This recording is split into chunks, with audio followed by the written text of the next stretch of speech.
అనగనగా ఒక ఊళ్ళో ఒక పిసినారోడు ఉండేవాడు.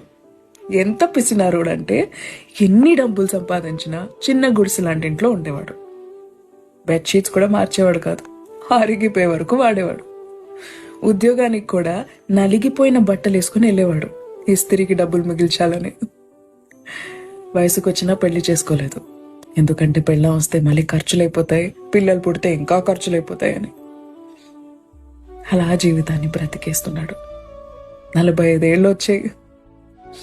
ఇంకా నేను రిటైర్ అయిపోతాను అని అనుకున్న సమయాన తన ఇంటి తలుపు తట్టి మరీ యమధర్మరాజు లోపలికొచ్చాడు. ఈ సమయం అయిపోయింది, పదా అని. అప్పుడే అయిపోయిందా? ఇప్పటివరకు నేను ₹1,00,00,000 సంపాదించాను, ఈ డబ్బులు తీసుకుని నాకు కొంచెం ఆయుష్ ఇస్తారా అని అడిగాడు. యమధర్మరాజు గట్టిగా నవ్వాడు, కుదరదని చెప్పాడు. ఒక్క క్షణం సమయం ఇవ్వండి అని ఒక పేపర్ తీసి ఒక చిన్న లెటర్ రాశాడు. ఈ డబ్బులు ఎవరికి దొరికితే వాళ్ళు, దయచేసి జీవితాన్ని బ్రతకడానికి వాడండి. చావులో ఇది దేనికి పనికిరాదు అని డబ్బుల మూటలో రాసి పడేసి బయటికి విసిరేశాడు. జీవితాన్ని బ్రతకండి, దాచుకోకండి. నథింగ్ ఈజ్ ఫర్ ఎవర్. చిన్న కథ నచ్చిందా?